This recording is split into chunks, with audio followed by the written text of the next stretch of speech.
நமஸ்காரம். 1000 நாமங்கள் 1000 கதைகள் 460 சுகதாய நமக.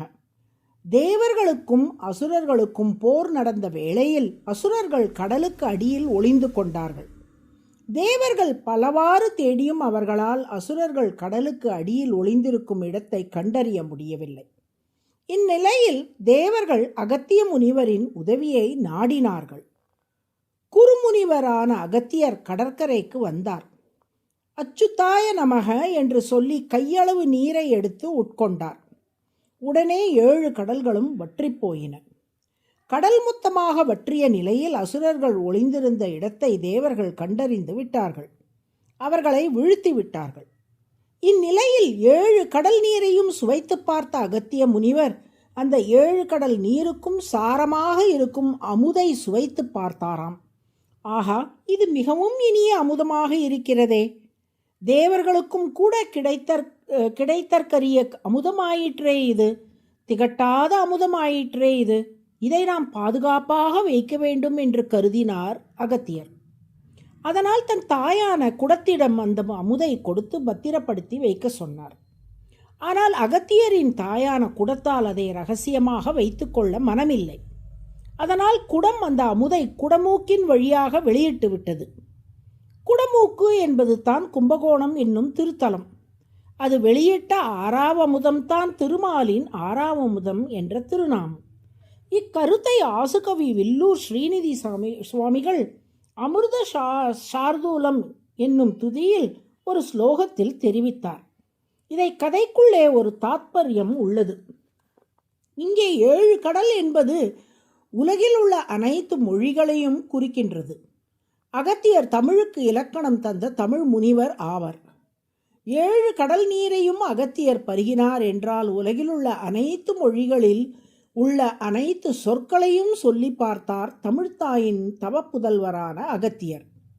ஆனால் அனைத்துக்கும் சாரமாக அனைத்து வார்த்தைகளை விடவும் மிக மிக இனியதாக இருக்கும் ஒரு சொல் உண்டென்றால் தமிழ் மொழியில் உள்ள திருமாலின் திருப்பெயரான ஆறாவமுதன் என்பது.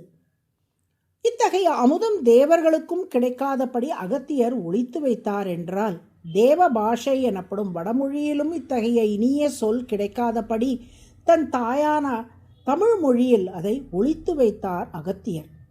ஆனால் தமிழ் மொழியோ தனது மற்றொரு தவப்புதல்வரான நம்மாழ்வார் வழியாக அவர் திருக்குடந்தை திவ்ய தேசத்தை பற்றிய பாடிய பாசுரமான ஆறாவமுதே அடியேன் உடலம் நின்பால் அன்பாயே நீராய் அலைந்து கரைய உருக்கின்ற நெடுமாலே சீரார் சென்னல் கவரி வீசும் செழுநீர் திருக்குடந்தை ஏறார் கோலம் திகழ கிடந்தாய் கண்டேன் எம்மானே என்ற பாசுரம் வாயிலாக வெளியிட்டு விட்டதுமே.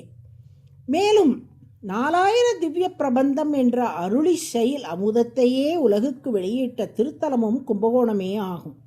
இப்படி தன்னையும் தனது திருநாமத்தையும் தன்னை குறித்த பாசுரங்களையுமே அமுதம் என்று கருதும் அடியார்களான நமக்கு திருக்குடந்தையில் திருமால் ஆறாவமுதமாக காட்சி தந்து ஆறாவமுதம் போல் இனிய திருநாமமும் பூண்டு ஆறாவமுதமே என்ற பாசுரத்தால் துதிக்கப்பட்டு விளங்குகிறார். தேவாமிர்தமே தங்களுக்கு இலக்கு என கருதும் தேவர்களுக்கு அந்த அமுதை கொடுத்து அவர்களையும் மகிழ்விக்கின்றார்.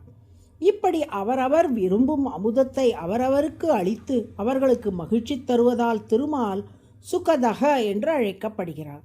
சுகதக என்றால் அமுதம் தந்து மகிழ்விப்பவர் என்று பொருள். அதுவே சகஸ்ரநாமத்தின் 460வது திருநாமம்.